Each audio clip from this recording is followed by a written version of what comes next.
He was on the ass from the bell to bell. You're just going to start saying on that ass? I still don't understand how he was a plus 1,000 for a submission. Throwing kicks against a boxer will do you wonders. Outboxing a boxer will not do you wonders. Oh shit, baby, that's your crew. It's my strong hand. That's the biggest moment. Fighting fucking either one. Like, he'll throw a head kick from clinch. What are you doing? Why are you doing that? Her striking still looks like dog shit.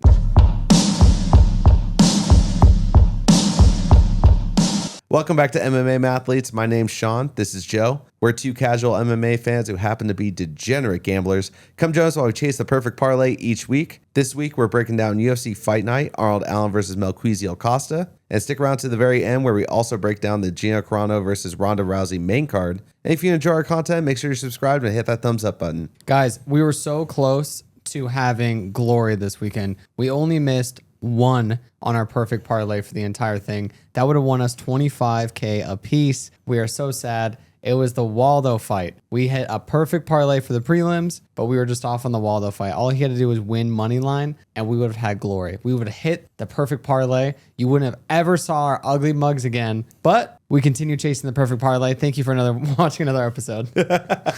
Volkov. The thing is, right now, I'm thinking about it, and yeah, it's a loss, but it's also a learning moment for me. So Volkov is just one of those decision merchants, and I just need to accept that. So if he's going up against someone that's like Alex Volkanovski, Alex Pereira, or a Cyril Gahn that can put his lights out, I bet against him. But if it's anyone else besides that, I just put him by decision. And like, the thing is, he's not going to be fighting Alex Pereira. He's not going to be fighting Cyril Gahn. He's not going to be fighting Tom Aspinall. There's no way, because why would they want to put someone that boring in that position? Because he fights, no offense to him at all, you know, respectfully, he fights scared. Yeah, he used to fight super on point, but now that's pretty much exactly how I thought it was going to play out. I mean, Waldo, we've seen him before. He just kind of gets complacent in there. He sits there with his like point down, like, yeah, let's do this. Let's do this. It's like, all right, but like, you can also throw. Like, you don't need that guy to throw at you for you to throw. If he's running away from you, then you have to deal with that. You know what I mean? Like, that is what it is. That's part of the fight game.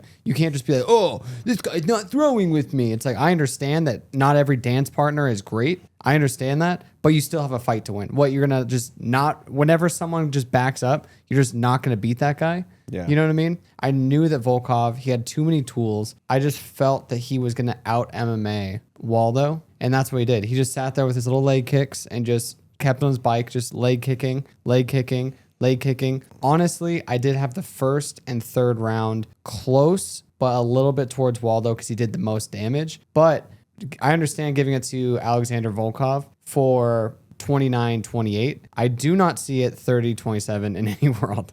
I mean, you got to give Waldo at least one round. That's insane. The one person that should feel really bad in this situation is Johnny Walker, because Johnny Walker lost his fight, and I feel like that fight was the exact same fight that Volkov just played against Waldo, and Waldo lost, as opposed to in that fight. Which one are you talking about? Dominic Reyes? Yeah. No, I think Waldo did a lot more than Dominic Reyes did. And Dominic Reyes won. Volkov had a lot more output. Even though it wasn't good output, he had a lot more output than Johnny Walker for sure. I don't know, man. Like, at least in that first round, like the first round's mirrored almost similar in terms of they just go and they throw these like little leg kicks and stuff like that. There's, you know, they don't want to get into any firefights, any exchanges, which is like, if you're like that, then why don't you just grapple with them? If you're like afraid of the exchanges, like, I don't know. I just don't like the way he fought. And I feel like a lot of people maybe won't agree with me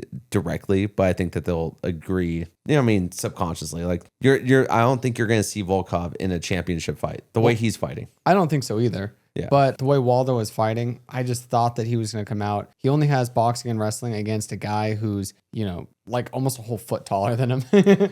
Dude was so much bigger. If I were Volkov and I didn't want to get my lights put out by this guy who's putting everyone's lights out, and I wanted to move up the ranks and just get to the next opponent, I would just sit there and leg kick and MMA him. Yeah. You know, that's how you would beat him. Yeah. You would kick with the boxer, and he couldn't get his range. That's exactly what I thought was going to happen. And then also the output that Waldo does isn't a lot because Yeah. he's always searching for that perfect shot, Yeah. which is not okay, especially if you already are having trouble getting into the range of someone who is outreaching you. Yeah, I mean, yeah, Waldo. I mean, it was Waldo's fight to lose as well. It's not all on Volkov. No, it's not. Waldo, like he's so like he has so much power, but he relies so much on his power that he doesn't have other things to his game. Like he should be doing multi-tiered attacks. You shouldn't just be doing a 1-2 or like a 1 overhand, and then you hit him with a overhand, and he's angling out and he's rocked. Like you need to get back in there. You can't just take a picture and be like, oh wow. Is it that time? What? I mean, look at Josh Hockett. Josh every time. Yeah, I know, seriously. No, but seriously though, Josh Hockett, I mean, he was only punching. He wasn't really kicking in his fight, but he was punching and grappling. But he was always punching. He was always going. He was always making a dog fight. He was always dirty fight. He was always in action. Well, he was on the ass from the bell to bell. You're just gonna start saying on that ass. I was saying that the whole stream. I was like, get his ass on his ass. Yeah, 100% though. Yeah. Like, but that will also exhaust your opponent. 100%. If you keep on walking forward and he keeps on walking back, and he's gonna get tired. It's so stupid for Waldo in heavyweight where he's getting rocked. He gets rocked, and then he's like, "Oh, I'm gonna go put myself against the cage, and I just want to bang against the cage." It's like, why would you do that with a guy who's already outstriking you? He has way more reach than you. You can't even find your range with him. You're going to take away an exit strategy by putting your back against the cage, and you're already wobbled by him, and that was a jab that wobbled you. Yeah, go do that. Let's see how that worked out, Waldo. That was a great time jab by Volkov, by the way. Oh, that was Beautiful. super nice. Yeah. Right on the way in. He did like that corkscrew one where he was like kind of like scared, but he was stiff at the same time. Pause. Moving on. What's it called? Then was it Yaroslav? I mean, I think he looks like a fucking problem. He is a problem. That's exactly how I thought it was going to go. I mean, everyone was talking shit. Joel's going to win. Joel's going to win. It's like, yo, Yaroslav's that guy. I mean, at first I was a little bit hesitant. I was like, dude, maybe Neil Magny is just showing Neil Magny things and he isn't that guy. Yeah. But when Dustin Poirier came out, it was like, yo, no, that guy's the fucking truth. Like his fucking grappling is like second only to Khabib's. I'm like, okay, like he puts him higher than Islam. Okay, I'm a little bit more confident. Dude, Yaroslav was a wet blanket the entire time. He was against the cage. He was just, his chest did not leave contact with Alvarez the entire time. He just slinked up him and was just, dude, that takedown after round, was it 1? Yeah. When he went and jumped up and he like almost like backflipped off him. Yeah. I was like, what the hell is that? And Yeah. then DC, that was sick. I was like, dude, we were all thinking that. Yeah, we were like, it was like, that was sick. That was sick. That was sick. Yeah. That's grappling that we like to watch. Oh, 100%. But he's also, I mean, he was so active on the feet too. And he was just like a cat. Yeah. Little pitter patter things here, just getting him to think and kind of resetting him. And he did such a good job just resetting Alvarez where he just felt like he's like, I can't go. I can't go. I can't go. Alvarez, he had a lot more power on him. Oh, but yeah. he couldn't show it at all because he could never go. Yeah. Well, the thing is, you're at that point, you're just thinking, I don't want to get taken down. What's he gonna do? He's gonna have to take me down. Like you just at that point, you're just playing mind games with yourself while he's like, I'm just gonna throw a 1-2. You know, like, and he's not gonna defend that 1-2. And that's exactly kind of what happened. Where like he was just like he was throwing some basic shots. They were landing and gets him into exchange because of that. I mean, I'm so excited to see what he does. Also, his windmills on his celebration, his celly was sick. Yeah. You know who gave me IBS? Oh, dude. Grant. Krylov. Oh, Grant and Krylov though. Holy shit. Krylov. Oh, not Krylov. What's his name? Kopolov. Oh, yeah. Kopolov gave me some IBS, bro. Oh, yeah, dude. He was going and not throwing any kicks. He threw probably like 10, 15 kicks the entire fight. He was just boxing. He was just boxing. It's like, dude, what are you doing? I'm so glad he got that decision though. Oh, but he was an dude. underdog and we said he was going to win. Dude, I mean, I just don't see the things that other people see in Tulio. I see that he is dating Norma Dumont. Big fan of Norma Dumont. But like, you know what I'm saying? Like, and he trains out of shoot to boxing, which is like, that's cool. But like, besides that, I don't see him being like this monster that everyone perceives him to be. Where he's like, oh, dude, that guy's a fucking problem. I mean, obviously every UFC fighter is pretty much a problem, but I don't see him going into the top 15. Oh, there's no way he's going And, top 15. and that's what we said last week, where like, you know, literally the litmus test is if you can beat Kopylov. If you beat Kopylov, you can try to get into the top 15. Do you think that Grant Dawson's going to get all the way up there, all the way up the ladder? Or do you think he has a cap? I think he has a cap, but dude, is he just not a fucking dog? We had some IBS on that one. It's unfortunate that he trains with Chris Duncan, because I think him versus Chris Duncan is the move for the next fight.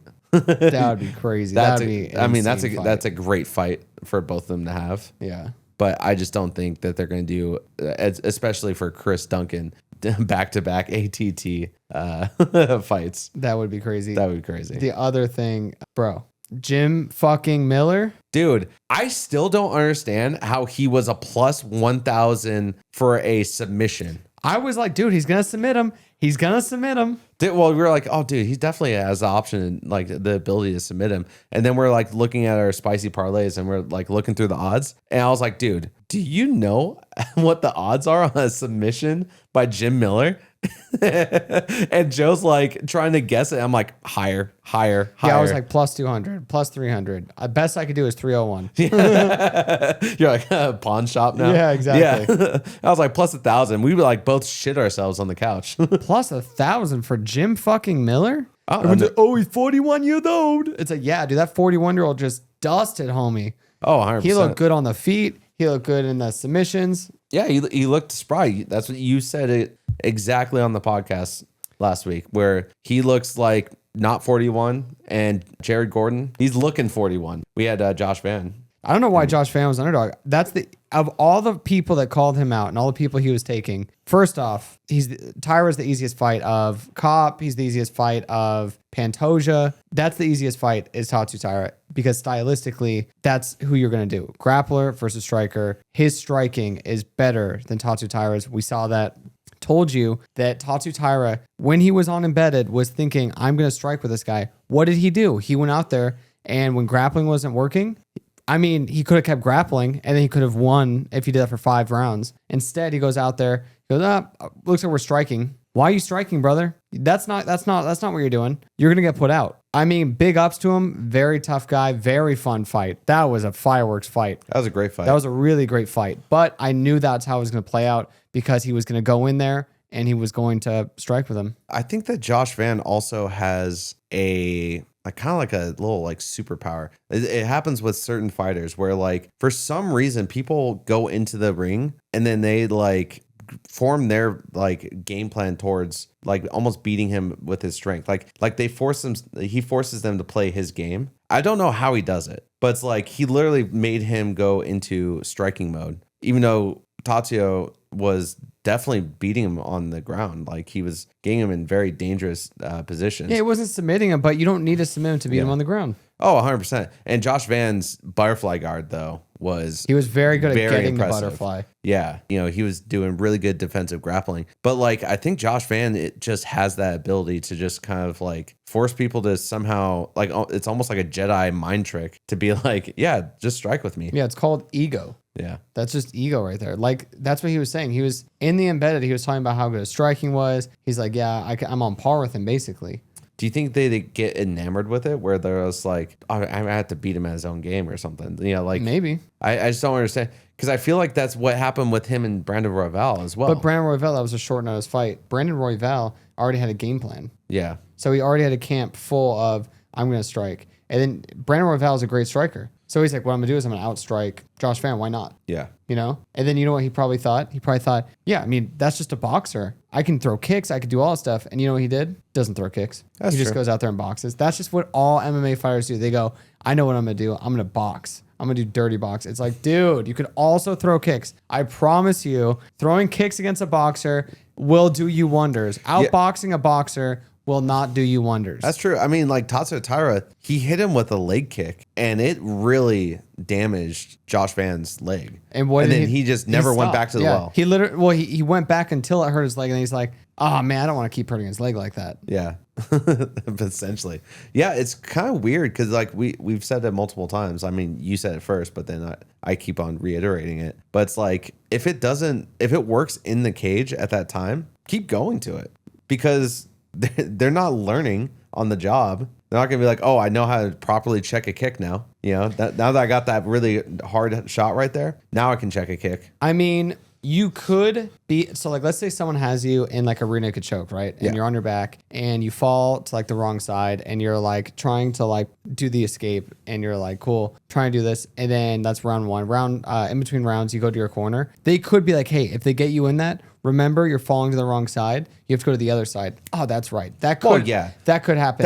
That's a little adjustment though. But when it comes to checking kicks, the difference is that if I said, this is how you check a kick while we're in a corner, if your leg is already a little bit compromised, checking kicks after that, it doesn't matter. It fucking sucks. Yeah. It just shakes all your muscles and stuff. Well, like you'll have like certain trips that someone will be like doing in the first round, but they won't continue to do the trips going further, probably mentally thinking, well, that's not going to happen twice, you know, naturally. But it's like, dude, like they didn't learn how to like fix that over, you know, who kept doing between rounds. Who kept doing the trips? The same one. I think it was Taturo, right? Yaroslav.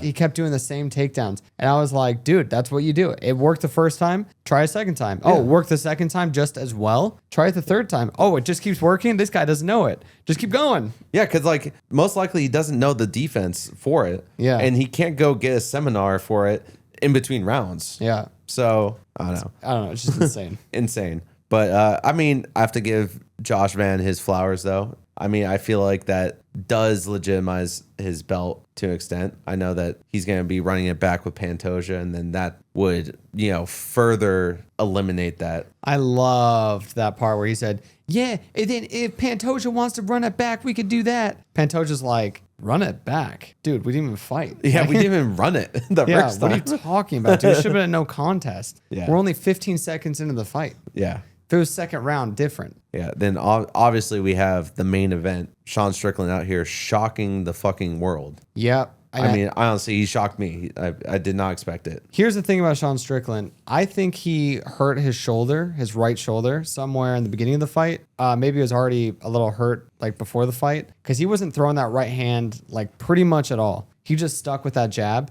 During those exchanges, the grappling exchanges, I mean, could you imagine doing that with just your left arm? And then you get up and you could only throw your left jab and your left hand in general. And like, if you throw a right hand, it's like winged. Like whenever he was throwing, it was very sparse. Looping. Yeah. It was looping and it was sparse. It wasn't like very sharp. Like look at the Adesanya fight when he has him against the cage. He's peppering him with like the shots, and then he goes 1-2 straight down the pipe. Yeah, and then clips him and then fucks him up. His coach was saying 1-2, 1-2. Jab cross. You need to do the cross. But I think he fucked up his shoulder. And so he couldn't even strike really from round 2 on. So it's really impressive that he was outstriking him and out grappling him with, I'm going to speculate, like a torn shoulder or something like that. Because he already had a shoulder injury going to the Duplessis fight. Then he got in a motorcycle accident, unless it was before that. I think it was before that. But still, maybe he re-injured it again or something. But he was not throwing that right hand. But he still got that belt. Yeah, and new. And again. Yeah, and always. Yeah. Do we have to start doing the hard conversation that he might be the best middleweight of all time? You gotta leave it in the comments. I mean, I like, hear me out. He, like, I can't think of any other fighter that's ever done this. Someone can fact check me. I don't want to go through it. Where someone is that big of an underdog in 2 separate championship fights, won both fights. I can't think of anyone. Plus, I think he was like plus 450 right before that fight against Chimaev, and then he was plus. I think he was almost plus 7 or like plus 8 against Izzy, and then won both fights. Yeah, crazy. That's crazy. Honestly, we were only it was 3 minutes in. And I said, when this hits 3 minutes and 15 seconds, Chimaev had ground control the whole time. I said, if this turns to 3 minutes, 15 seconds in the first round, how much ground Sean Strickland covered for getting back up to his feet? He has done better than everyone that Chimaev has gone against. I was like, he's so much better than everyone, apparently. Yeah. And then he got back up to his feet, and not just once, but like a lot of times. And everyone's going to say this asterisk, oh, well, he like went up and then he was supposed to come down in weight and all this stuff. It's like, dude, that is crazy. How small Chimaev looks also compared to Strickland is crazy. Yeah. He looks not like a 205er. I know he wants to go up to 205. I think what he's seeing at 205 is that there's no wrestlers. There's no one that can compete with his wrestling. Yeah. So he's like, I can run that division. Like you can give me the champion. You can give me Olberg. I'll just run through him. Honestly, could you imagine if he didn't try to get all that weight back up and he just chilled at his natural weight and then goes down to 170 and goes for the belt against Islam? Oh, that'd be a great fight. I think he takes it. That would be a crazy fight. I mean, he might take it. I just feel like he's already a good fight. Yeah, already a good fight. There we go. He has so much power in his hands. He does. You know, and he has power at 185. It's like 170. He's like even more of a problem. And so, dude, that would be a very spicy fight. I don't know. His biggest issue is definitely his gas tank, though, regardless. Yep. I think he uses too many explosive movements. He does explosive takedowns. That's why Islam is so good. It's because he doesn't do any of that. He does trips. What would you think is the next step for Sean Strickland? DDP, yeah? Oh, DDP3. He wants to run that shit back. You know for a fact he does. He won the first one, got robbed. Yeah, got robbed on the first one, in my opinion. Second one, he, what's it called? Had the torn shoulder. So it's like, I don't know, man. And also, I mean, who's it called? Drikas was talking shit on Twitter. Oh, dude, I have to go find it. Oh, he finally opened up. Yeah, dude, I can't, because what he said was like very DDP. Oh, that's what he said. He was like, good for Sean for getting the belt, but I guess that makes me world champion again. Let's run that shit back. That's crazy. I'm so here for that. Honestly, though, yeah.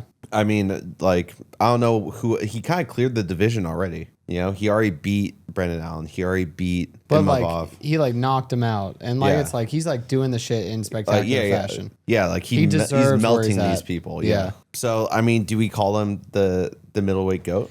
Or do you think, I think he's top 3. If DDP takes him, I want to see, before we're just like, oh, I think that Pyfer should go up too. I think that we should have Strickland versus Pyfer, and I think Strickland should melt Pyfer and break Pyfer and make everyone start seeing that Pyfer can be broken. I mean, I'm here for that. Because I don't hate Pyfer. I just hate the mystique that everyone's giving him. And he's like a one-trick pony. Oh, but he has a black belt. All right, tough guy. We get it, you know? Yeah. He has a black belt. So there's a lot of people. Not a big deal. Dude, on the subject of Pyfer, his teammate also won. I mean, he was a underdog at the time that they fought. Sean Brady. So, I mean, I'm sorry in advance. I feel so bad that you didn't get the Kimura that you wanted. He was trying. I was so close to getting that Kimura. He was trying his darndest just to get it just for you, dude. He was setting it up, dude. Dude, he was going to wink at the camera, too. Dude, it was so sick. That was a dominant performance by Sean Brady. These people are so annoying with it. It's like, nope, you're wrong. You're wrong. That's my favorite comment when people say, you're wrong. And then like it happens and then they just like shell up and they go somewhere else. It's like, shit. I think it's annoying when we win and then they dismiss it. Like the Jim Miller one. And they're like, yeah, like who wasn't betting on Jim Miller? Dude, what the fuck you mean? He was an underdog. On his own. Yeah, the good call. Everyone had that. It's like everyone's commenting that they lost that one. Yeah. Lucky pick by picking Jim Miller. It's like, no, dude, I literally broke down why I'm picking Jim Miller on a video. Go check it out. Like, bro, we're doing our picks. These are our picks, guys. Come on. Yeah, a lot of people were like, oh my God, you guys just randomly guessed that or something, you know? It's like, no, we didn't randomly guess it. Go look at our picks, brother. Yeah. Or what was the one that just recently happened? The one that was like, oh yeah, I hate when people put their picks after the fights. Oh yeah, no, yeah, it's like I don't trust anyone who puts their parlay slips after the fights. It's like, yeah, we have an hour-long episode if you wanted to fucking watch the receipts. Also, you don't need to see the receipts. You could see it checked off on the sports app of us winning all of them. Yeah. Like, what are you talking about, dude? Yeah. Also, the other thing is, so I cut off where it says how much we paid, how much we got paid out, all that stuff, because that stuff doesn't matter. If we did a penny or if we did $100 or if we did $1,000, we did $20, $200, whatever, it doesn't matter. The point is, if you're following along with what we were doing, we're showing you that our picks are landing. And if you went with our picks, you would win whatever you wanted to place your bets on for plus 6,000 whatever. So if you wanted to bet $100 because you were so confident in our picks, cool, you would have won $6,000 something. If you weren't and you were like, oh, $1, you would have won like $67 or something. Yeah. Which is great ROI. Yeah. So whether you do a penny or $1 million, we're not doing a penny, obviously. We're doing more than that. But still, like, it's just silly. Everyone has something to say at all times. So just so for future reference, the only reason that we're posting those is not to be one of those stupid people on the internet that likes to brag about how much money they make. It's to be one of those people that says, hey man, this shit's working. And look, this is what the payout would have been. If you just followed us. These are what the total odds would be if you were to follow us. Yeah. 100%. Yeah, it doesn't matter. The money part doesn't matter. We are the ultimate form of degeneracy where the money doesn't matter. I would be content with honestly just putting a dollar on that parlay, right? Because it's a deeper need for me. It's to be right. But you know what I'm saying? We didn't do $1 and we almost won $25K on one. So $25K a piece. We would have won. We would have won 53,000. 53, something like that. Actually closer to 54 because then we also hit the main card parlay. Yep. Yeah. Yeah, there's a few parlays in action, but yeah, that was almost a very spicy night, but I'm happy with what we did win, and I'm just happy that everyone followed along. People on the live stream as well were winning money. That was fun. If you want to join us on the live stream, we live stream during the fight cards. We do live picks, live parlays, live pretty much everything, live reactions. It's all on Kick, Twitch, and YouTube. Eventually, we're going to get our TikTok live going, but not right now. It's just fun just to ride along, but you don't have to. You can come just chat with us if you want. You can talk shit about us to us when we lose bets, too. Yeah. You know, Waldo was a dumb pick. I'm sorry, guys. Waldo was a dumb pick. That was my bad. That was his bad. Yeah, 100%. You can point at me right now. I mean, I will do better, guys. I'm sorry. It's all good, though, because this next week, we're going to hit the perfect parlay.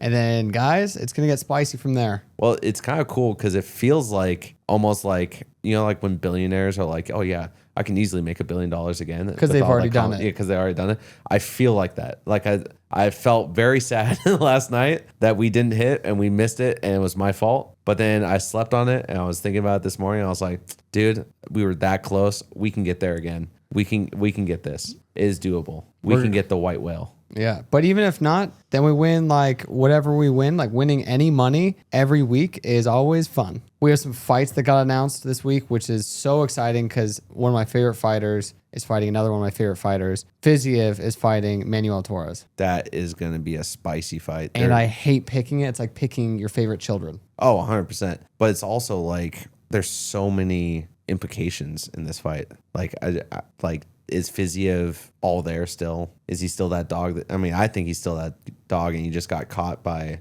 Hoofy or Roofy, whatever you want to call him. Hoofy. You know, and then you got Manuel Torres, who can get caught because Ignacio has done it. But like, can Fiziev do it? Because Fiziev's the shorter, stockier fighter versus Manuel Torres is a little bit taller. So you know how we do this. Knee-jerk reaction. Who takes it? I think that Fiziev takes it. I think we're split down the middle on this. I think Manuel Torres gets it done. You think he gets it done? Yeah. He definitely. I don't think it goes to decision. I just think that maybe Fiziev isn't the Fiziev that was before the accident. Yeah, I'm just thinking that maybe he gets more grappling in because he definitely. He has grappling. He does, and he has trips. He has sneaky trips. So I think that maybe he comes back and he's like, you know what? I'm just gonna get a fight to like get myself a little bit more confident. So I'm gonna try to get him to the ground. A confidence fight, a confidence booster with Manuel Torres is a fucking nasty thing to say. It's different because who else is gonna fight? Yeah, him? just toss him the stepping stone just to work on his grappling a bit. No. But like that, if you know that your grappling is better, I think his grappling is better than Manuel Torres. We haven't really seen much of Manuel Torres' grappling, but if you think that you have the edge there. He might have the edge striking, but I wouldn't test it with Manuel Torres. That guy hits like a fucking train. Also Fiziev has some nasty leg kicks. So maybe that's where his game plan starts is, getting some really good leg kicks against Manuel Torres because Manuel Torres doesn't really do a bunch of switching stances and stuff like that. So if he compromises that leg and then he forces him to go into southpaw or switch stance, I don't know. I think he's an orthodox fighter. Then like that becomes an interesting fight. If he especially gets steam off those strikes. You ready for a layup of a fight? You got Shara versus Pereira. Who do you have? Shara versus Pereira. Michelle? Yeah. Oh, Chara's gonna take that. Dust him. Dude, he's gonna take him to the grave. Like he's gonna fucking Chinatown. dude. Take 134th Street, busting heads with a lead pipe. Dude, he is gonna take him to Chinatown. Dude, like I don't know. I think Chara's that guy though. We'll see. I mean, he got his ass whipped by Venom Page. Oh yeah, just like how Sam Patterson got his ass whipped by Venom Page. What about Cody Garbrandt versus Adrian Yanez? Oh my God, I forgot about that one. So stressful. That is so stressful. I don't want to bet against Adrian Yanez, but it's like this is such a make or break, I feel, for Cody. I think that's what this fight is like. I think Cody might take it. Or does he get Rob Fonted? He might get Rob Fonted. I just hope that Cody is like, yeah, okay, I'll Rob box. Fonted. Like that Adrian Yanez is Rob Font in this scenario? Didn't Rob Font knock out Adrian Yanez? Yeah. Yeah, he snapped his head like clear off. Yeah, but like Adrian Yanez would be Rob Font in that situation, or is Adrian Yanez still Adrian Yanez? Adrian Yanez is still Adrian Yanez. Okay, gotcha. He's still getting Rob Fonted. Okay, gotcha. You just said he might get Rob Fonted, and I didn't know if you meant Adrian Yanez, Rob Font's Cody Garbrandt, because he got cracked with that right hand, and that's like Cody's best shot is that dangerous right hand. I just hope that if we have Cody Garbrandt, that's like a confident Cody Garbrandt, I think that he might. It's like there's a very good chance he takes that. But if you have very hesitant, apprehensive Cody Garbrandt, that's when it's like, oh, I guess Adrian is probably going to take this fight. I hope he just doesn't get kicked in the nuts a bunch. Oh, 100%. I hope not either. Also, crazy that I guess they were supposed to that's supposed to be no contest. If you're throwing up because of like the nut. Oh yeah, shot, it's probably like bodily fluids. Yeah. It's like a whole thing. He's supposed to have lost that fight. He would have lost that fight because it would go to decision. Yeah, it would have went to the cards. So it probably would have been a draw. Well, that guy lost the points at that point. The third round is when he lost the points, I'm pretty sure. Yeah, but I think there were 1-1 going to the third, if I'm not mistaken. I could be wrong. Maybe. I don't know. Yeah. But still interesting. Super weird. All right, let's get into the fight picks. First fight up, we have Shauna Bannon versus Nicolle Caliari. Who you got? I have Shauna Bannon on this. She's only lost 2 fights. She's coming off a loss against Sam Hughes, who basically just out-grappled her. And the other loss she had was against Bruno Brazil, but that was when Bruno Brazil actually had momentum before she became the nowadays Bruno Brazil. It's like back when she was actually... He got kicked out of the UFC. Yeah, when she was actually like Bruno Brazil. And that's pretty much it for all the fights she lost in the UFC. And then you have Nicolle. Nicolle's still trying to get her first win in the UFC. Shauna has pretty decent striking, and she's going to basically make Nicolle freeze up like she always does. Whenever someone tags Nicolle, she just stands there with her shell up and just gets teed off on. So we're definitely going to see that in there. Maybe a TKO. That would be pretty cool, but most likely, going to go decision. I actually also have Shauna Bannon. Caliari is going to be making her UFC debut at strawweight. Normally she fights at flyweight. So it's kind of curious to see whether or not she gets to keep that strength that she had at 125 at 115. But she's still going to be the smaller girl. She's still got a height disadvantage, and she doesn't have the advantage with the reach as well. So I see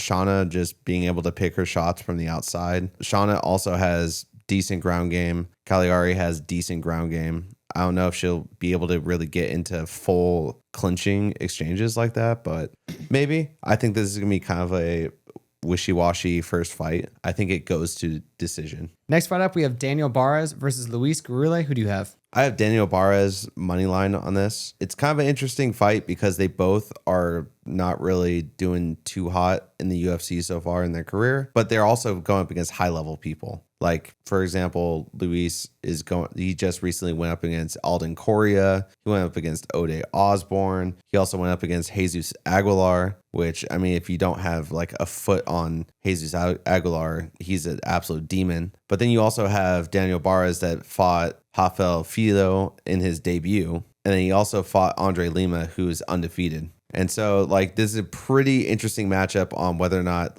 who's pretty much going to be staying in the UFC, I feel. Barez, he is an absolute animal on the feet. And I think that Gurule likes to, let people kind of walk over him, and he just runs on the back foot while Barez is going to be on the front foot. He can definitely get a knockout with how hard he hits. The problem is that sometimes he does guess out in the first round because he gets too excited. And then if he doesn't get the finish in the first round, the next 2 rounds are going to be pretty not fun for him. You don't think the age that he's like 37 is a big deal? I normally I do, but watching his fights, he doesn't look old.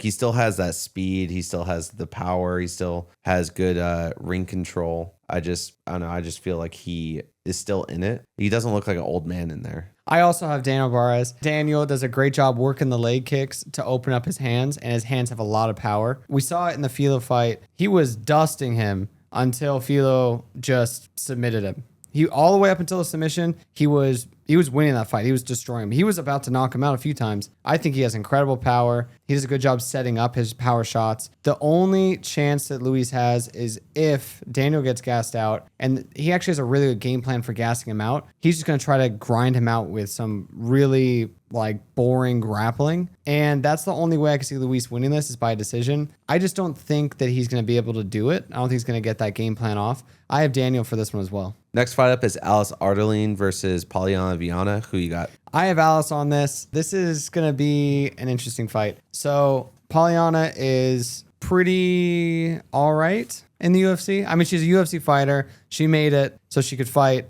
but she's not very good. No offense to her, but she's 4-7 in the UFC. It looks like they're trying to kind of break her off and start getting her in a different direction in the UFC, which I'm okay with because you shouldn't be in there if you're getting ground and pounded.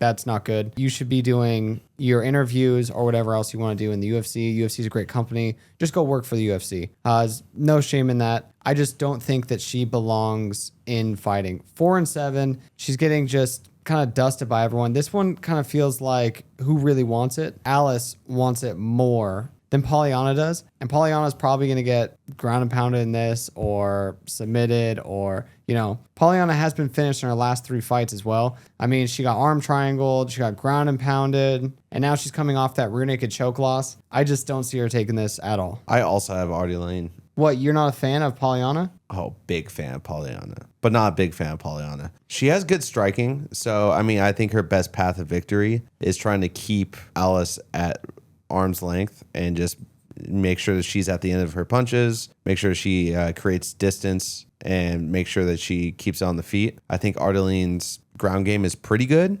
It's definitely good enough to get her to the ground. And we've seen with Polyana, her getting finished constantly on the ground. That is definitely her kryptonite. If Ardelean fully commits to the pressure, trying to get her to the cage, get into a clinching exchange, and then move it into the grappling exchange, I think that's her best chance of victory. And I think that's most likely the scenario that we're going to see on Saturday night. All right, next fight up, we have Cody Brundage versus Andre Petroski. Who do you have? I have a weird feeling that we're going to be split on this, but I have Andre Petroski. He's having a rough go of it lately, but he also fought Cam Roston, got TKO'd by Cam Roston. But guess who also got TKO'd by Cam Roston? Cody Brundage. Cody Brundage doesn't have as good of a wrestling base as Andre Petroski. I think that Andre Petroski also training out of the Marquez gym with Sean Brady and all them.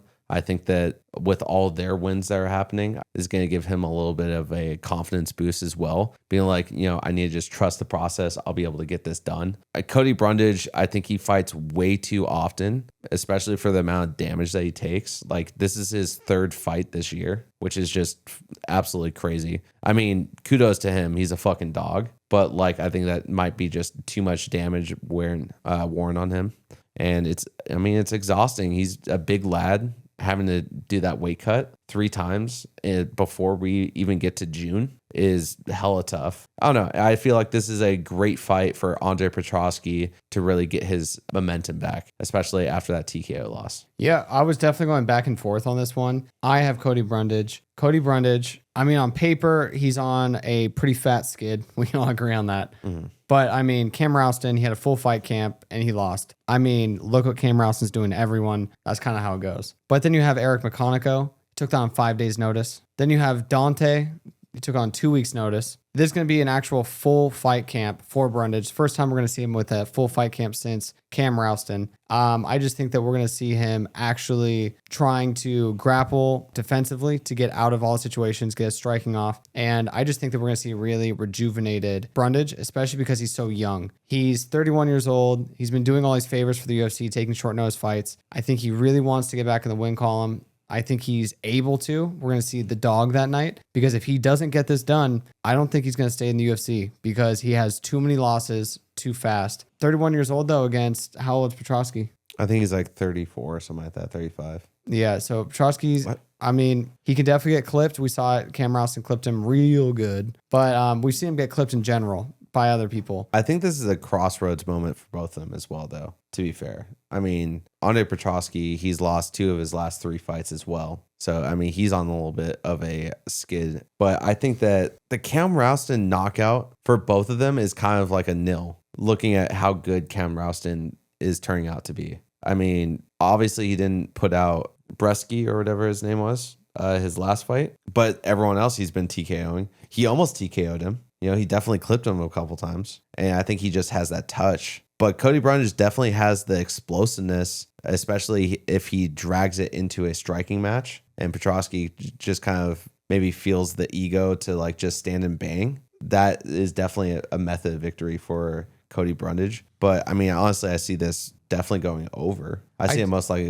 goes to decision. I think they're both going to be like too scared of the moment because they don't want to lose to get taken out of the UFC. You know what I'm saying? We can definitely go for the decision. Like it goes to decision, goes the distance. Yeah. And not pick either of them because I see it going that way as well. I just think that the way it's going to play out is they're going to meet in the middle. Brundage's going to throw. Petroski's going to throw, and he's going to push him against the cage. It's going to be like that for maybe like 45 seconds. And then Brundage's going to get out of it. And then they're going to be in the center again. He's going to throw, and then Petroski's going to push him against the cage. It's going to be like that for 3 rounds. You know what I mean? 100%. And, you know, especially because I think that Petroski has much better wrestling than Dante. And I think that Dante kind of ragdolled Brundage for most of their fight. Petroski has such boring wrestling. That's the problem. Very, very traditional wrestling. It's just, I'm going to push you against the cage all day, and then I'm going to take you to the ground, just chill on you. Yeah, and it's like that traditional Greco-Roman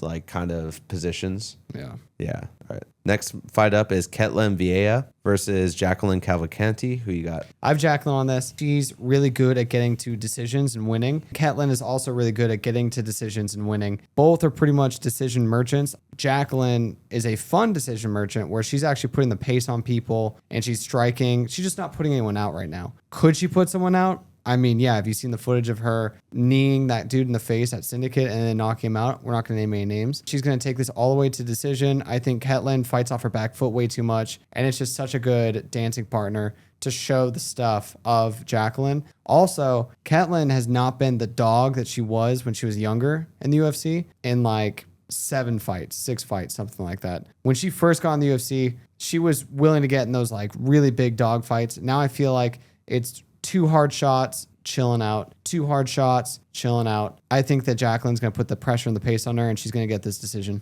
This is actually my lock of the week. What is it? I have Cavalcanti by decision. I think you said it perfectly. I mean, she's only gone to decision in the UFC. Ketlen is a hard person to put out as well. I don't see her submitting her. I think that's out of the question because Ketlen, if Kayla Harrison couldn't submit her, I don't think that Jacqueline is going to be submitting her. But then also, I mean, she's fought a lot of strikers that have heavier shots that she's survived as well. But the thing is that Cavalcanti is so good with her pressure. She just keeps on moving forward. And then Ketlen will allow people to get their offense off on her. She did that with the Norma Dumont fight. That's why Norma squeaked out that potentially I think that she lost, but we're not going to get into that type of victory because she allowed her to get her offense off and then she wasn't responding with anything. She would throw, as you said, a couple shots and then she would just kind of reset and then Norma would do her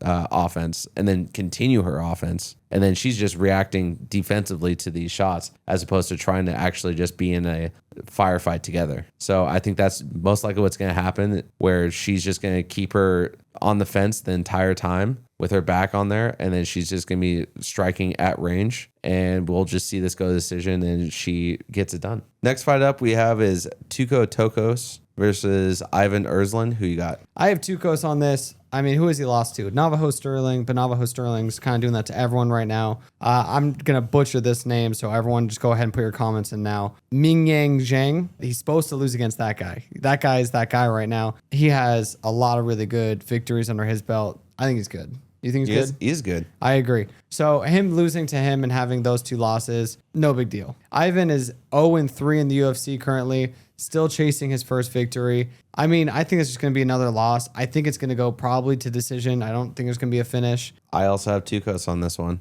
I think that Tukos has a better chin than Jimmy Crute, but then he also has really good wrestling to go with it. And I think that he's just going to have the grappling pressure to just kind of grind out this fight against Ivan. Ivan does have power, though, so he could definitely clip him. Tuco's training at Killcliff with Henry Hooft. They're going to have a sick game plan for this. I think that he's just going to do a lot of grappling, a lot of wrestling, get this to a decision, and, next fight up. Next fight up is Nikolay Veretennikov versus Khaos Williams. Who do you have? I have Khaos Williams to win this. I mean, they both have lost 3 out of their last 5 fights. If you look at the wins to losses, I feel like the people that Khaos has lost to, I mean, Nikolay would definitely lose to, but I don't know if Khaos would lose to the same fighters that Nikolay lost to. I mean, Nikolay, he got a split decision win against Francisco Prado, but I mean, Francisco Prado we saw at 170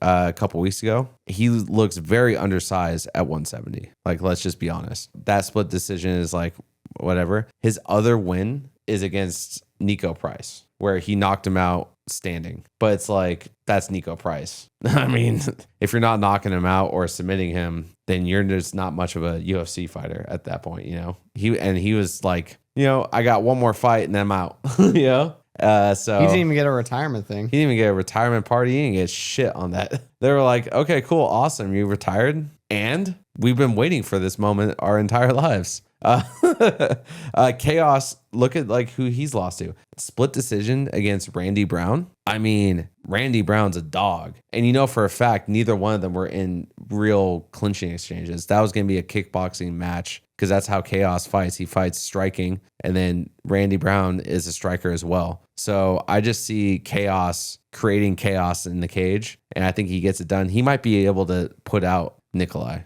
Yeah, how do you bet against a guy named Khaos? He's 32 years old. He's in his prime. And, I mean, he would just dust all those people that Sean just mentioned. I think he could get the finish in this. I mean, I don't think he will. I think it's probably going to go the distance, but I think he could get the finish. First fight up on the main card, we have Timmy Kuombo versus Bernardo Sopaj. Who you got? We're definitely going to be split on this, I think. I have Sopaj on this one to take it. This was an extremely close fight. I could definitely be talked either way. I mean, I could definitely see Timmy getting the victory. He has a really good grappling. He has really good cardio. We saw it in the Lee fight. He was grappling like pretty much the entire time. He was counter grappling. His striking was pretty good. I'm not going to say it was like the greatest, but it was definitely pretty good. But Sopaj, man, that guy can crack. And I can see him cracking him. I could see him trying to get a submission out of him. I could see a lot of stuff going down with Sopaj. Yeah, I have Kuomba money line. I mean, Sopaj is definitely capable of winning this fight. He definitely has the touch to potentially get it. I just think that it's difficult against Kuombo when Kuombo has the 3-inch height advantage, the 5-inch reach advantage. I think that's a big problem in this fight. He has to try to get on the inside against Kuombo, but if he gets on the inside, then Kuombo is just easily going to try to get into a clinching exchange and then ultimately get into a grappling exchange. We saw how good his grappling is against Lee. And I think that the game plan is going to be very similar game plan as the Lee fight, where he's just going to try to take his back and he's just going to kind of control him for 3 rounds. Can Sopaj maybe get the knockout? Maybe. But if he doesn't get the knockout, then I don't think he's winning this fight. That's the thing. I mean, we can go with Timmy. Bernardo did get the flying knee clip, by Vinicius. So I guess we could definitely go with Timmy on this. Yeah. Just because what's going to happen. Yeah. And like, I think that Timmy has a pretty good chin. And I mean, Sopaj went to decision against Ricky Tercios as well. So like, I feel like it could definitely go to decision if you. Yeah, but with that Ricky that? fight, he cracked Ricky, went to the ground, and Ricky was just shelling up and was scared the entire time. And he just counter grappled the entire time against Bernardo. Yeah. But I mean, I definitely can see this just going the rounds. Yeah, he might. I think he might crack Timmy. You think he might crack Timmy? I think Timothy might get a little cracked. I don't think that Timmy can crack him though. You know, like he has that sneaky power. I mean, a lot of people are really high on Bernardo, so we can definitely go Bernardo, especially because I mean, not to throw it back to Waldo, but I mean, I know more about Alexander Volkov and Waldo than I do about Sopaj. Okay, you know, like let's just be real. But Sopaj though, you look at his highlight clips, you look at his stuff. He was also, I feel like he was also beating Vinicius until that flying knee. And Vinicius, he had mystique, he has that power, he's big.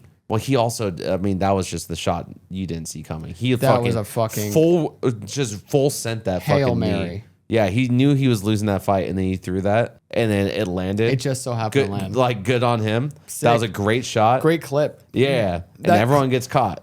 That clip got him like 4 fights. Oh, 100%. You know what I mean? Next fight up is Rodolfo Bellato versus Modestas Bukauskas. Who do you have? We might be split on this, right? I have Rodolfo Bellato. I think we're split on. Yeah, we're split on this. I'm just not a fan of Modestas. I think that I'm just not a fan of either guy. I'm not a fan of either guy either. But I think the biggest thing is that look at Modestas in his previous fight. He did not look good against a guy that doesn't crack as hard as Rodolfo. So it's like if you're getting put out by Krylov, I mean, I think that Rodolfo can definitely put you out. And I think that Rodolfo has really good ground game as well. So it's like I don't think he's beating him there. I think that Modestas, this is too quick of a turnaround because he fought earlier this year, like, you know, only a couple months ago. Did he get absolutely blasted by Krylov for 3 rounds? It's not like he got clipped in the first round and it just is what it is. He had sustained damage over 3 rounds. He got you know, taken to the shed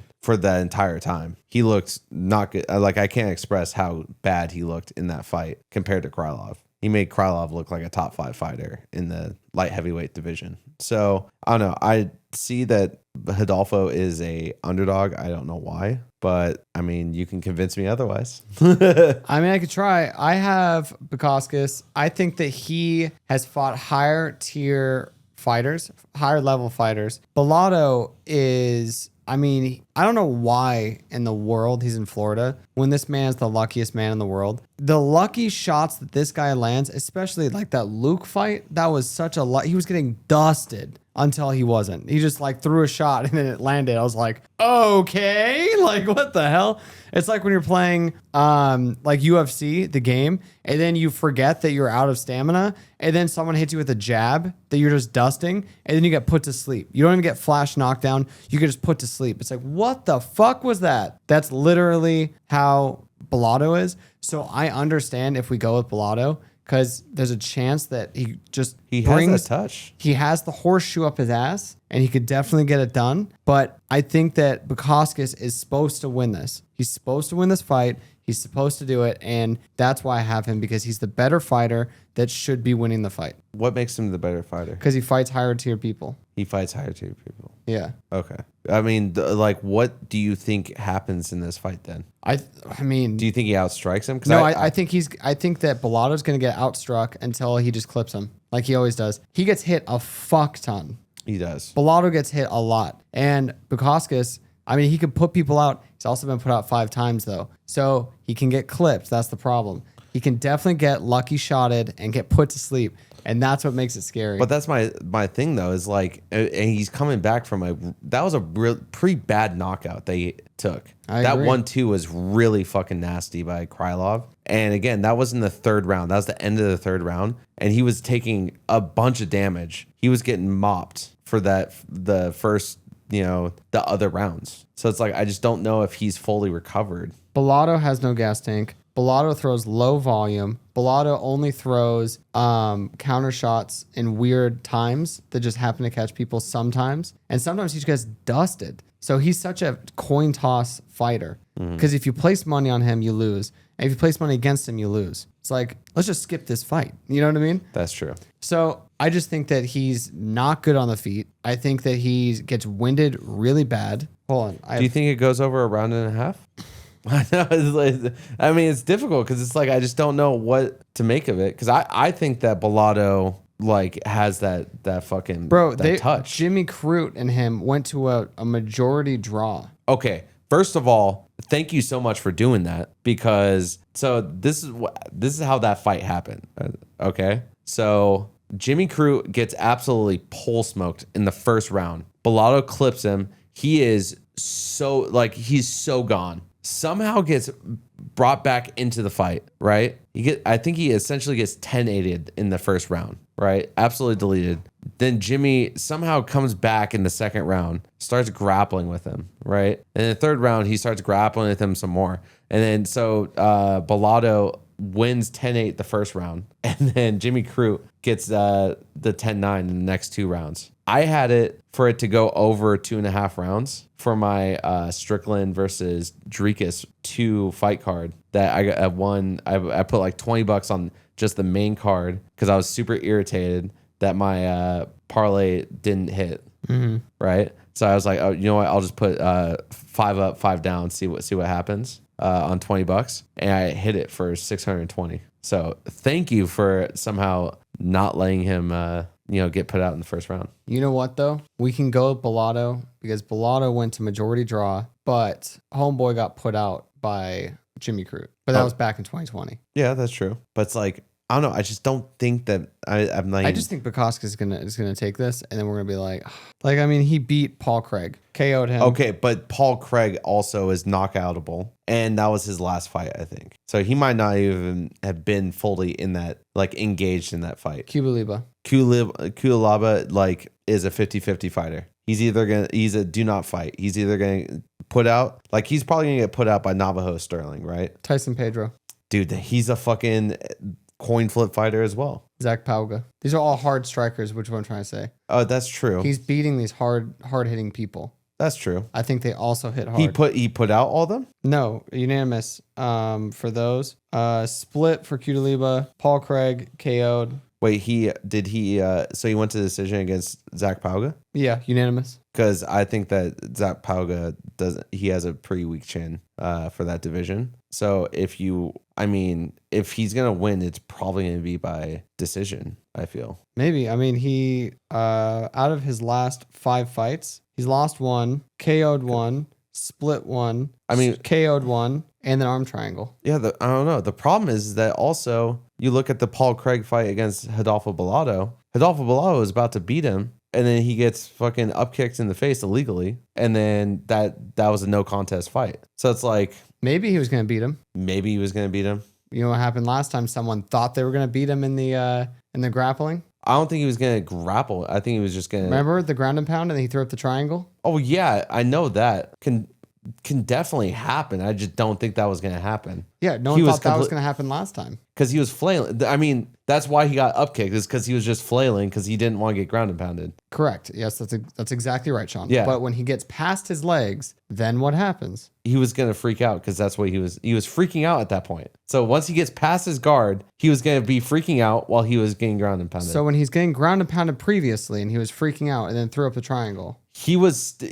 still composed in that. Okay. I think. Okay. You think that he was just like, I'm freaking out, I'm just going to throw this arm or this triangle up? Or do you think that he was like, I think I can get this triangle up. I'm just going to I think if I'm freaking out because someone's coming in, I'm trying to upkick them, I'm trying to do all this stuff to get them off me, and then they get past my guard and I'm Paul Craig, I'm going to start doing grappling because that's my best chance of victory at that point. Fair point. You throw up the triangle. That's a fair point. Especially you throw that right arm and there's, triangle. But he didn't do that against Modestas. Mm-hmm. I bet we're going to find out.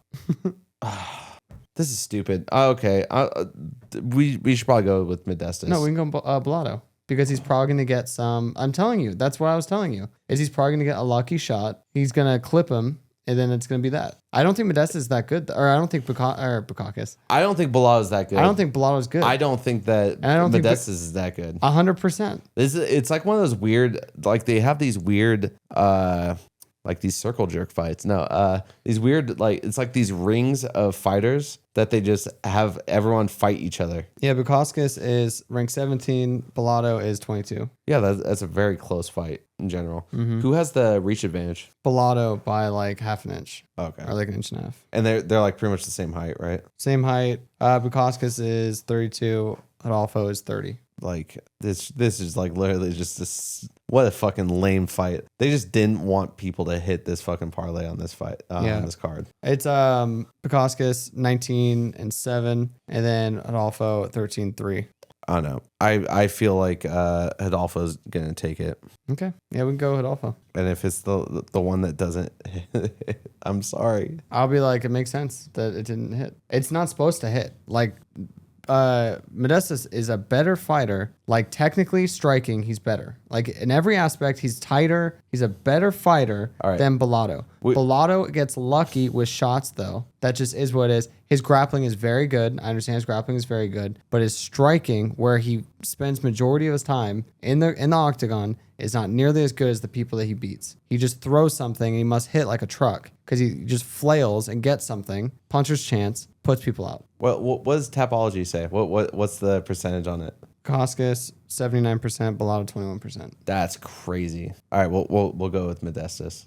Well, the thing is though, like I'm saying, Sean, like if Bellato wins, I won't be surprised. If Modestas wins, I won't be surprised. Yeah, I won't be surprised either way. I think this is a lame fight in general. This is a fight to just kind of make us overthink like we are right now. Well, I had Bellato at first, and then I remember that he gets hit a lot, and he just has no gas tank. He just, and then he goes and he throws like 2 shots, and his hands are like around his fucking ankles. Yeah. He's like, you know what I mean? Like, at least when Bukauskas was fighting, he did get hit, but even then he has hands up. He's getting hit with some shots, but he's also avoiding shots. And he was actually using defense a little bit. You know what I mean? Okay, we'll go with Bukauskas. I guess. I mean, it doesn't really matter. Yeah. I mean, I think. I just think it's not going to hit because either way. Like, either way, it's just our luck.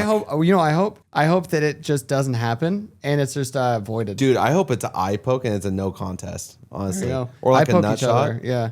You know, and it's just like, oh shit, he can't continue. I agree. You know, or maybe he throws up. He's about to fight, and then he just knows the moment is just so big. And he throws up in the ring, and they hear like, "Oh nope." That's the biggest moment. Fighting fucking either one. Yeah, well, 100%, dude. Next fight up is Malcolm Wellmaker versus Juan Diaz. Who you got? This is my lock of the week. I have Wellmaker by KO. This is an easy one. He's going down to his regular weight class at 135. He went up to 145 to fight an unknown quantity in his last fight, who we're just now finding out this guy is just an animal, in Ethan Ewing. So we're going to see him in his actual weight class, full fight camp, and he's going to just smoke this fool. Juan Diaz, great fighter. Great striking. I love that he works the body shots in. The problem with him is he throws with his chin in the air like this. So even though he's tight down here with the shots, he's very up in the air with his chin. Wellmaker's going to find that chin because that's what daddy does. And he's going to put that full out. Who do you have? I have Juan Diaz to lose. Oh, I was like, fucking, of course you do, dude. No. I mean, it doesn't matter because it's your lock of the week. No, I have Malcolm Wellmaker. I think that it's just unfortunate because we were all like, dude, you just got fraud checked by fucking Ethan Ewing. And now we just found out that Ethan Ewing is like 75% of everyone's favorite fighter. Yeah. They're like, dude, this guy's fucking awesome. Yeah, dude. It's like Taporia, Pereira, and then it's like right there. Yeah, just Ethan Ewing. And we're like, what the fuck is going on here? You know? And I think that Wellmaker just has that fucking, just that touch, man. I got chills thinking about it. Dude, when he fights, every single time it's like electricity. You know, you're almost like, I cannot blink right now because I might miss the shot. And I think that Juan Diaz, you said it, he's a great fighter. He has great striking. He's very fun to watch. And I saw it too. And if I saw it too, they definitely saw it in training camp that he just fights with his chin a little too high. And you cannot do it against someone that's an absolute sniper like Wellmaker. And I think that Wellmaker, I mean, we haven't really heard much from him since that loss against Ethan Ewing, except for the announcement of this fight. And I think that's because he went back to the drawing board and he's like, dude, I'm going to train even harder. You know, and we're going to see it with Hamza as well. That first loss that you take in the UFC, the next fight, you're going to level up so much higher. If you actually have that grit, you're going to show it in the next fight. So, and I think that Malcolm is going to shine in this fight, and we're going to be all like, dude, like, where's he been? Next fight up, we have Doo Ho Choi versus Daniel Santos. Who do you have? I have the Korean Superboy himself. I have Choi in this. I am not super confident in this fight. I think this is a very close fight. He is the older fighter. But he also has the reach and he has the height advantage, which is very useful for a guy with his skill set because he throws very good boxing combinations. He has very slick footwork. And I think because of that, I think he'll be able to put this into a firefight. And I think because of that, I think that he ultimately wins this fight. I think it's a pretty easy one. I have Daniel Santos on this one. He's going to be the bigger 145er. Choi is a pretty thin 145er, pretty small framed. Daniel, he puts the hurting on people. His kicks are insane. He fights out Shuto boxing. Choi, we saw it in the Cub Swanson fight. When he goes and he gets in these firefights, he drops his hands a lot. He gets cracked with some big shots. Can't do that against Daniel. Daniel is a very, very crafty fighter. Great clinch, great ground game. He's going to be the stronger fighter. We're going to see some very crisp boxing early on from Choi, and that's going to fade fast, especially with the pace that Santos puts on you. Puts on pace, he puts on this pressure. I understand Choi's a veteran, but he is the older fighter, and we see in Santos. Santos has that dog, he has that fire, he has that momentum. He's gonna come up the ranks, and this can be a very good fight that sets him apart. I feel like this is the fucking Bukauskas fight. What the fuck are we doing here? Because I'm about to give you the same fucking information. I think that Doo Ho Choi fucking has fought better people. You know, like he fought Cub Swanson, he fought Charles Jourdain. He fought Kyle Nelson. He fought Nate Landwehr. Who's the best person that Santos has fought? I have no idea. Maybe John Castaneda, Jusing Yu, but that was on a short notice. Yeah, he's going to be a big 145er, though. He's going to be, dude, I'm telling you, he's going to hit hard. Do you think it's going to go the over? I have no idea. We're definitely going to disagree on this one. For sure disagree on this one. I mean, I think this is a close fight either way. Like, we can go with... I don't want to just keep going with my people. Do you want to go the over? What do you want to do? Do you think it's going the over? Do you think it's going to go distance? I think that Daniel could definitely crack him. We saw in the Cub Swanson fight. Cub Swanson crippled Choi really bad multiple times. You think Santos hits as hard as Cub Swanson? I definitely think he will, especially when he opens up those shots with those leg kicks. Those leg kicks are heavy, they're devastating. We've seen it multiple times. But when was the last time we saw him? He's going to decision with all these people except for Jo Seng-yo. So we could always go the distance. Goes the distance, but don't be surprised if he does knock him because, I mean, we saw Choi when he got in the firefight with Cub Swanson. It was just back and forth hitting each other. But Cub Swanson, that was when he was fighting down here and he was getting cracked, but he was cracking Choi. Choi was getting cracked and just dropping. He drops his hands a lot when he's striking, and I just don't think that's going to work when you go against Santos. Santos is way too crafty. His clinch game is like insane. His grappling game is insane. He's very strong. This is going to be a very good showing for him. And then when we look back at him fighting, we're going to say, who's the best person he fought? Well, he knocked out Choi. Oh, man, this is difficult. Because, I mean, like, at first I had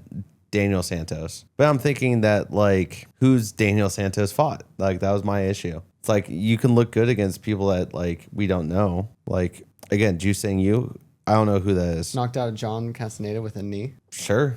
Like $50,000 bonus on that one. Yeah, I mean, I just don't know who. I mean, I guess, yeah, John Castaneda. Yeah, Johnny Munoz Jr.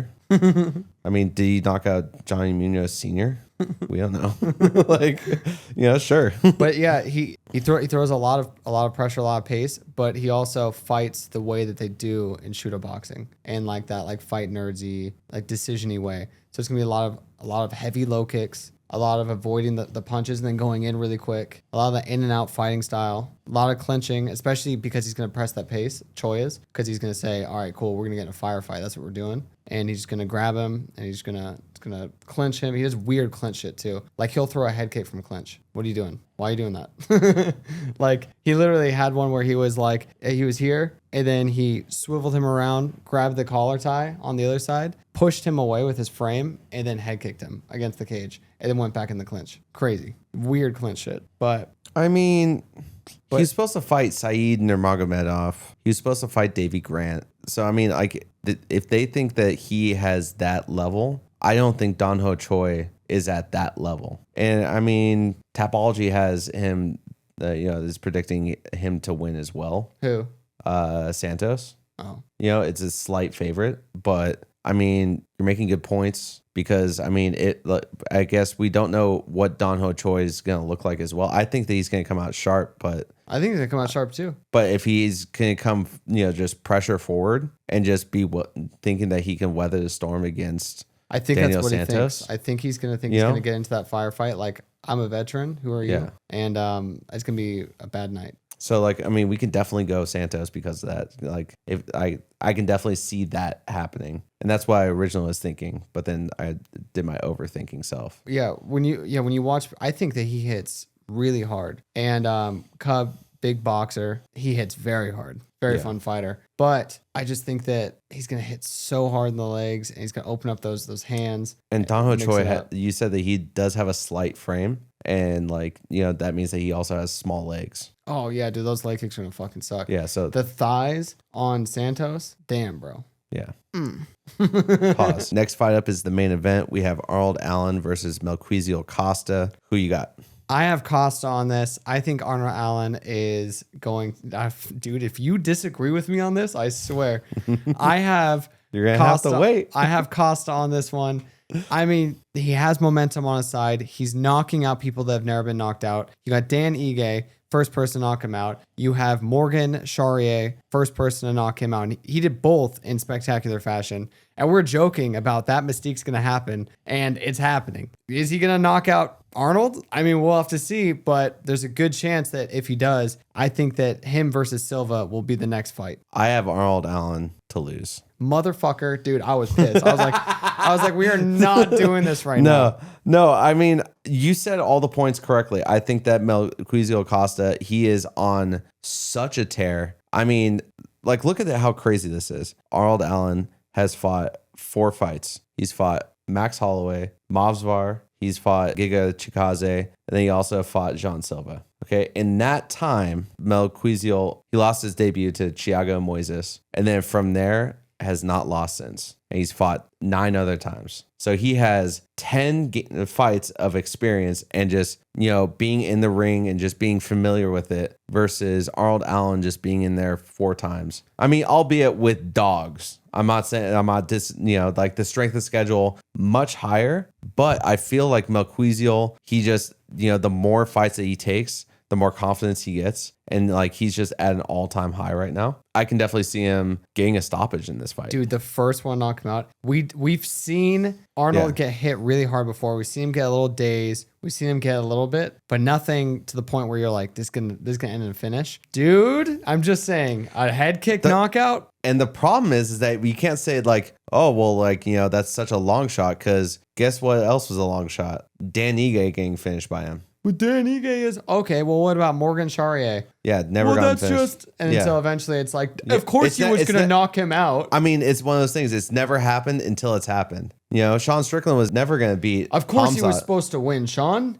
Oh, God, stop that. I fucking hate that. Yeah. Everyone knew he was going to win. Dude, everyone knew that Jim Miller was going to win by submission. That's why he was plus 1,000. They wanted everyone to just fucking liquidate their assets and make free money. What are we talking about here? But I mean, yeah, I mean, he also lost another time. Sorry. He also lost to Steve Garcia by a TKO. But Steve Garcia is Steve Garcia. So he won his other 8 fights. He lost 2 fights. Since that time, Arnold Allen has only fought 4 times. I don't know. I think that experience, is going to really catch up, and like, he's just going to be a different level of fighter versus Arnold Allen. And I think that he puts a pace that Jean Silva just doesn't, like, he didn't do. And I think that he'll actually be able to hurt him. He might be able to get the submission, I think. I think he hurts him, gets him to the ground, And if he gets into the ground, I think that he has the ability to just finish him by submission. All right. Well, now it's the fun part. Moving on to the Ronda Rousey versus Gina Carano fight card. Starting off with Francis Ngannou versus Philip Lins. Who do you have? I mean, I have Philip Lins. No. Of course. Dude, if you have it, Philip Lins, what the fuck are you doing? Like, what are you seeing? Dude, that I'm not seeing. There's going to be so many people that are like, dude, people are sleeping on him. You guys don't even know. You guys are such casuals. You don't remember him. Dude, have you seen Francis Ngannou's fist? Okay, yeah. Francis Ngannou's going to win this. Like, yeah. But, dude, he doesn't even have the ground. Go ahead and take him to the ground. Attempt it. Yeah, try. You know what's going to happen? He's going to get put out. You know what fight it's going to probably remind you of, but it's going to be in quicker fashion. A fight that we saw a couple weeks ago with Ryan Spann and Marcus Buchecha or Almeida, whatever you want to call his last name. It's going to be like that, where he's going to try to get into clinching scenarios or try to get into grappling exchanges. But guess what? Fucking Francis Ngannou is the literal embodiment of Predator, and he's just going to snatch that soul. You see them face off, dude? Yeah. They look like they're in the wrong weight classes. Francis Ngannou took a Philip Lins earlier that morning. Like, what are you talking about? Seriously, dude. Absolute fucking unit of a human being. It's such a shame that he has a rocky relationship, to say the least, with the UFC. All right, next fight up is Nate Diaz versus Mike Perry. Who you got? I have Nate Diaz just because of the ground game. I think that Mike Perry, he's going to do a lot of boxing, and we're going to see Nate Diaz do a lot of boxing. We're just going to see Nate Diaz do Nate Diaz things where he's going to just sit there flexing on him, bleeding all over the place, putting on a masterclass performance of bleeding. But he's also going to be punching back. And then if he gets dropped to the ground, and Mike Perry tries to jump on him to finish him, we're going to see that jiu-jitsu. And honestly, I know everyone wants to see a slugfest, but one of the sickest things is when Nate Diaz had that fool in a triangle and was flipping him off while he was choking him out. That was sick. That's what I want to see. I want to see him do that to Mike Perry, dude. That would be so gangster. Also, so funny that MVP is trying to make this whole thing like the sickest promotion or whatever. What a joke. They were doing the face-offs, and Nate Diaz, they were like, yep, next up for the face-off is Nate Diaz versus Mike Perry. Mike Perry goes up. He's just like, and then Nate Diaz is like nowhere to be found. They're like, where's Nate Diaz at?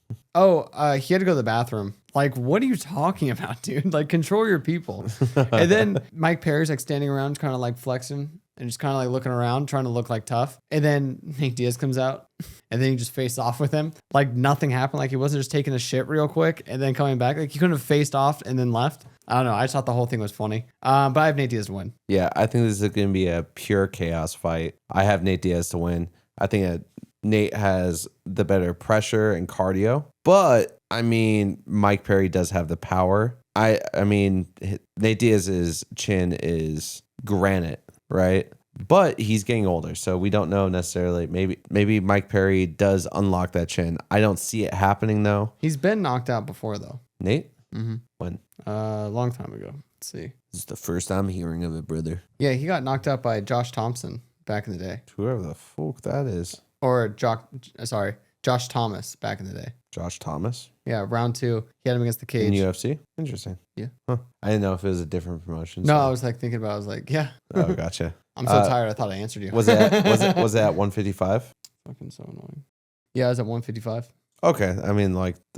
That was like probably a pretty rough weight cut. He's a tall dude. Okay, I can figure it. If it was at welterweight, I was like, that's just kind of where he was at though back in the day. It was 155. That's true. He was a small. He's bigger now, but he didn't hit 170 until like later. Yeah, that's true. I just think that if Nate survives the early flurries by Mike Perry, I think that he just cruises to decision. I think that he just knows how to outbox him, and he'll just keep him on the outside the whole time. Ronda Rousey versus Gina Carano. Who do you have? Dude, I have Ronda Rousey to just completely take this. I think that she's not really a fun person or fighter, but I think that she's just so hyper competitive that with her skill set of judo and jiu-jitsu and all that stuff, I think she's going to fucking quickly take this ground. And I think that she's just going to get like an arm bar or something like that and just snatch that shit up. I think she's going to not take it to the ground right away. I think she wants to show off her boxing a little, put on a little performance. And then once she feels like, either my boxing isn't working out or, okay, now it's time to do it, she's going to be able to just take it to the ground and finish it. But I mean, Gina Carano, I was watching her MVP, like embedded style stuff. And it seems like it's a huge moment for her. Like it's huge and she's really feeling it. She's enjoying the eyes that it's bringing and what she's seeing. And, you know, it made her lose a bunch of weight. All these eyes that are now on her. And she's just really excited just to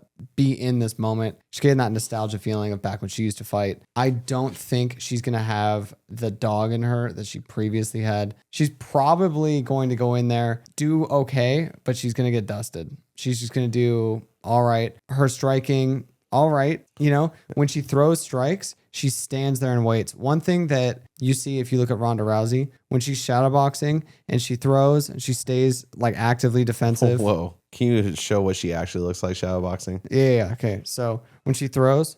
Yeah, thank you. She stays actively trying to do stuff. But Gina Carano, she'll throw something and then she'll like stand there. So she'll be like practicing a jab cross, for instance, right? So she goes jab cross. It's like you're training that habit. Every time you throw and you're just dropping your arms, you're getting into a standard position. You're not in an athletic position.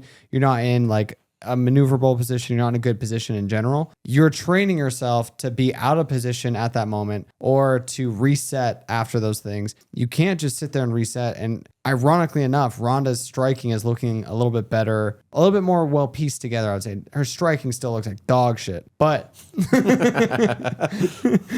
she looks like an absolute fucking mess. But she's piecing everything together where she looks like she knows what the fuck she's doing. And like Sean said, she's such a hyper competitive fighter. She's going to go in there and I think she's going to lay hands on her. Once she wants to take it to the ground, whenever she wants to take it to the ground, she'll be able to take it to the ground. And it's funny because everyone knows she's going for the armbar. Obviously, Gina is working on that armbar defense. We'll see if she's able to do it. We'll see if she's practicing not going to the ground or, okay, she's going to take me to the ground. What am I going to do when I get to the ground? Those are two different mindsets. We saw that with the Strickland fight. He's like, yeah, he's going to take me down, but I'm going to get the fuck back up. I'm going to piss him off. That's what he thought. Dricus had a different mindset. Dricus said, when we get to the ground, I'm going to wrestle with him. I want to wrestle with him on the ground. That's not what Strickland said. Strickland said he wanted to get his ass up. You see it with a lot of strikers that say, oh, he's not going to be able to take me down. I've been working on my defense. Cool. What happens when you do get taken down, if you do get taken down? You know what I mean? It's a different mindset. Well, also, it's like, you got to think, okay, so you got Gina Carano. She's defending the armbar, right? She's learning how to defend the armbar. How do you defend the armbar, Sean? Awesome. Show us on the microphone. Okay, so you, what's it called? Yeah. Yeah. No, but the thing is that the more times you do something, the more efficient and the faster you get it, right? So you're thinking about Ronda Rousey. She can cinch up an armbar so quick, right? But then Gina Carano, do we think that she has the defense to quickly defend that as fast as Ronda Rousey can throw that submission? That's the real question. You know, so she might know the defense, but the mind to the muscle might not be fast enough. It might not be as quick as Ronda as well. So it might just be a moot point at that point. Also, the fact that Ronda thinks this is going to be like she said that this is like the biggest like MMA fight in history or biggest combat sports event in history or whatever. Dude, those are the comments you say that gets everyone to not want to like even watch you. It's just kind of weird because I don't think that's even the biggest MMA matchup this month. Yeah, seriously. Like the one that just happened with Sean Strickland is a much more monumental fight. Yeah. And had way more implications. Way more eyes, way more everything. Yeah, 100%. Way more hype. I had to look up when the fuck this fight was. There is no advertising for this. Yeah, I think that's like, it almost feels like a weird ego. It's like, you should know. Yeah, it's like, dude, only the cool kids would know. It's Ronda Rousey. How do you not know what time it is? Yeah. Okay, no worries. Like, my bad. What time is it? I don't know. Ask someone. But it's also like, look at the whole card. It's just a bunch of old fighters. Yeah. Like, I didn't even bother looking at the rest of the card. I'm just looking at the main event. Yeah, like Junior Dos Santos versus... Junior Dos Santos is on this? Yeah, versus Robert Desplain or whatever. Dude, I'm saying this, it's like, I don't know, dude. It's like the Legends League. Like, what are we doing here? And they're like, this is going to be the biggest thing in the world. The Legends League is the biggest thing in the world. We're pulling people out of retirement that have been retired for like 10 plus years to be a main event. And that's the biggest fights in the world? The UGC. What's that? The Ultimate Geriatric Championship. Dude, let's go. UGC, baby. All right, that's a wrap for this week's Fight Picks. Thanks for hanging out with us. If you enjoy this content, all of our social media is linked in the bio. Be sure to subscribe, cash those tickets, and don't forget, bet smart, fight hard. We'll catch you in the next card.